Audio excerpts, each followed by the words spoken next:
It's fairly cold today, about 3 degrees. It's gonna get even colder.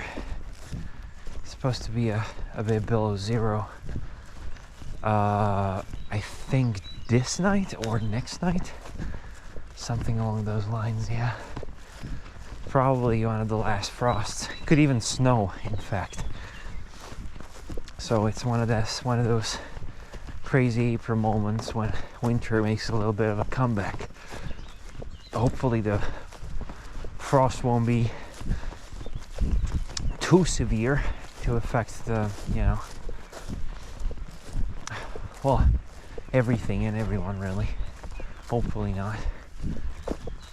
We already planted some tomatoes in the greenhouse. Draco.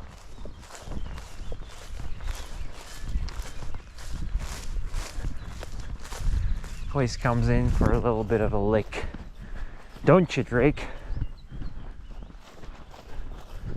What is it this time?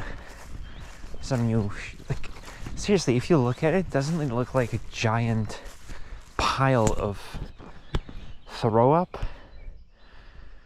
Okay, so there's penne with oranges. Jeez, there's some. Is that a? The freaking hell is that? I don't know. Piece of chicken skin. This is bread, obviously. Man, if this is not from a school kitchen, then I don't know, Chinese emperor or something, really, seriously. I mean, it's gotta be from a Chinese kitchen. It's gotta be from a school kitchen. Gotta be, man. They just come in, they take what they didn't use for the day, and they just go and dump it here. Because animals will totally love human food. That's what animals has been eaten for millions of years.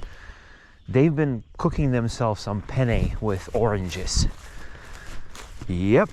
And especially, local animals, they have been subjected to oranges from early Pleistocene ages. There's been oranges growing here.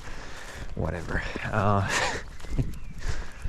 Oh my god, really? But yeah, they definitely take it from a school kitchen. It's gotta be school kitchen. I mean, those are classic school kitchen meals, like rice with beetroot, and I absolutely hated those meals when I was a kid because they tasted like shit. I think nowadays it's much better when I was a kid. Now what I saw, some of those meals you get in school are absolutely incredible, and I would love those. But back when I was a kid in the 90s, it sucked ass. It just did.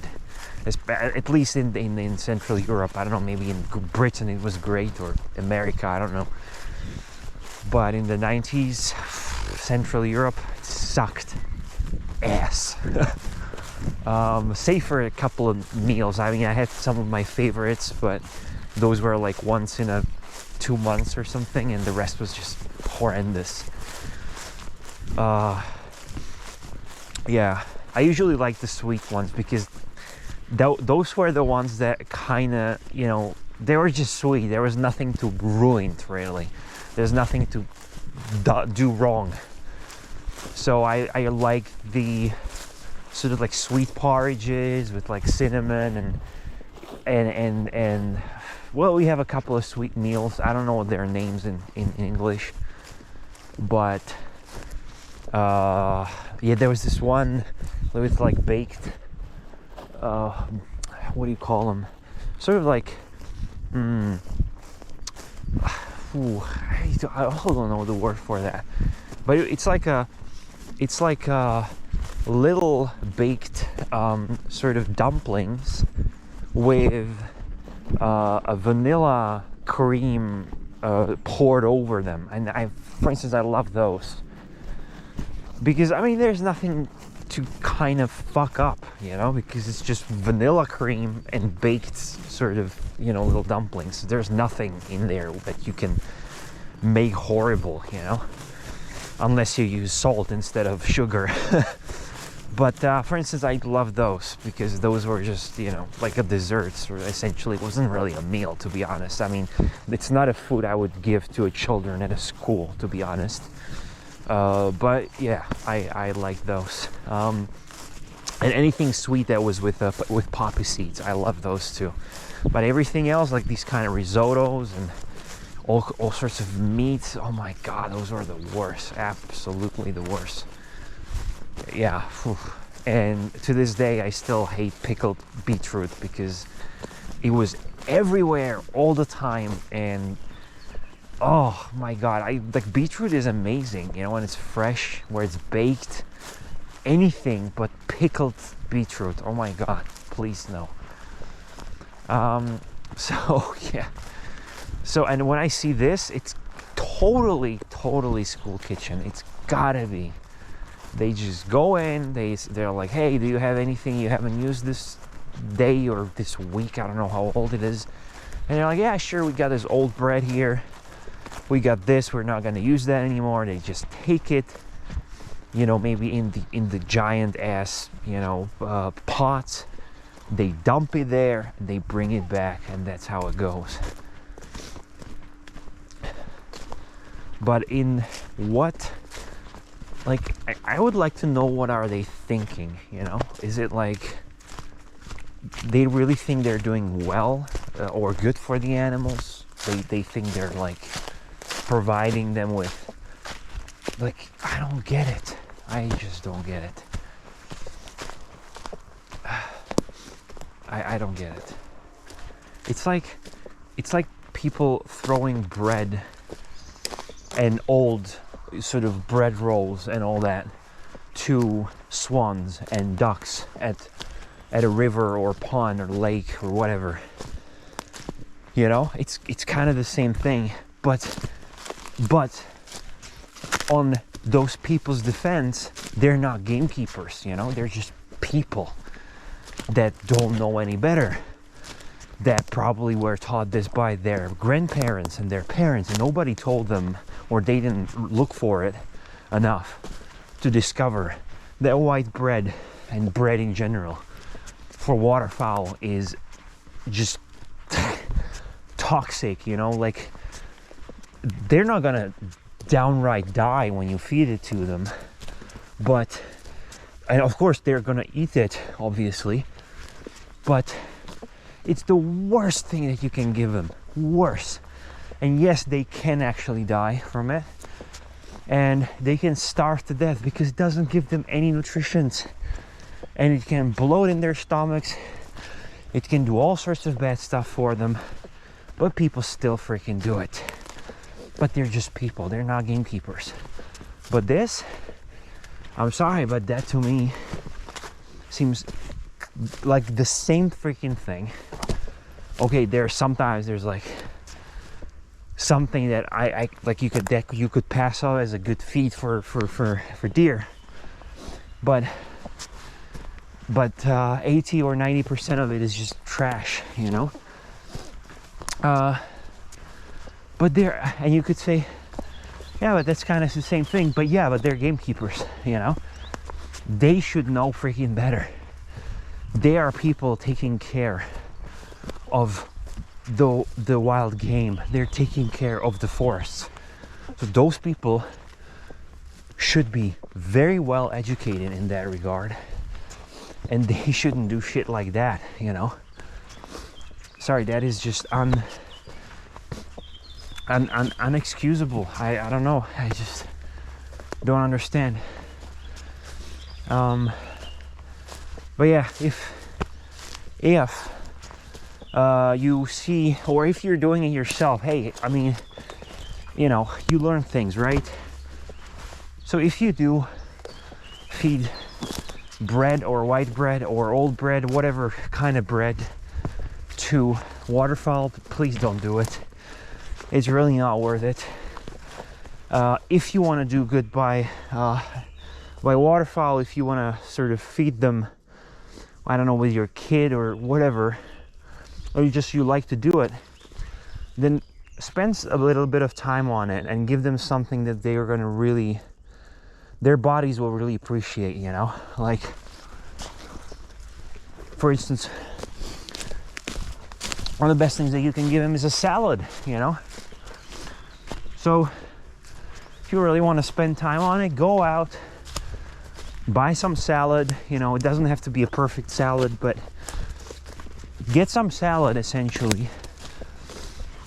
They love, you know, I don't know, as far as I recall, you know, but definitely do a little bit of a research. From what I remember, it was a salad, peas, I don't know,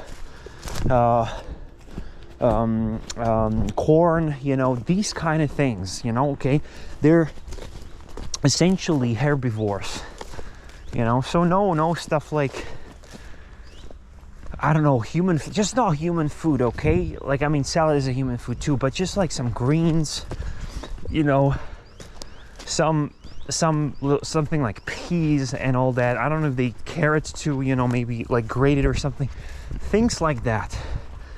That's gonna really, wow, look at this. They brought in a harvester. I saw it yesterday. They brought in a harvester, which I think is a pretty stupid idea given it's a nesting season. But well, you know, wow, and they're doing some clearing here. Oh, that's unheard of in this part of the forest. Yeah. Wow, okay.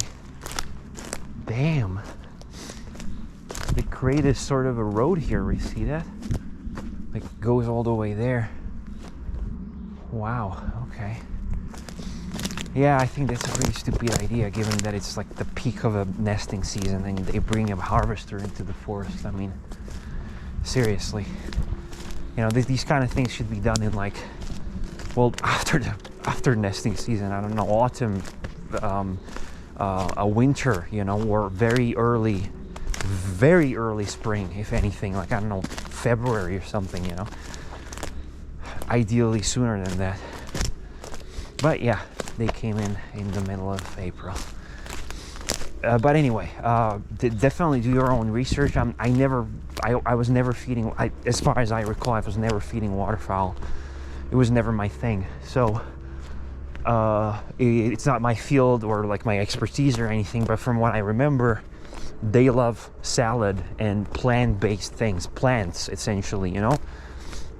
So I recall salad, peas, and all that kind of things, but definitely not white bread. That's the worst, and it's actually the worst you can give to anything, you know, really. And anything, I mean, your kid. Seriously, your kid, your dog, your cat.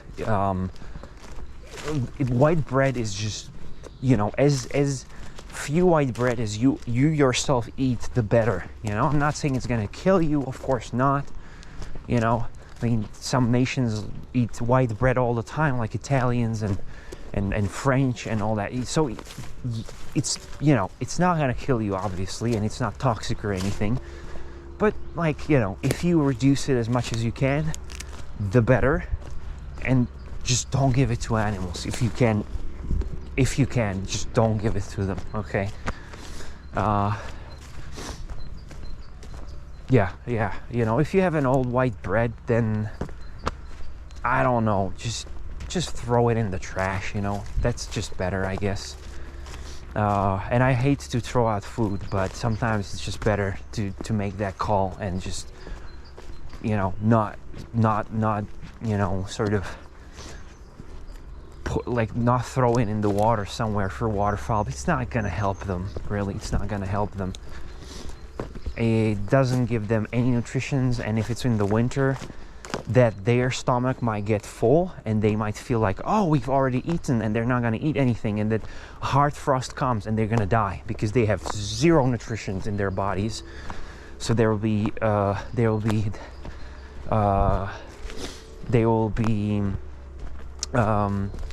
malnutritious and they'll die, you know, because their stomach is going to be full of soaked white bread that they have much harder time to digest, and that's going to be the end of it, you know. So yeah, if you can, and if you have someone who does that, tell them, don't do that. Spend your time, get a salad, get something else, and you know, if you really want to go out and feed waterfowl, do it properly. That's all I'm going to say, and I'm going to sign off now.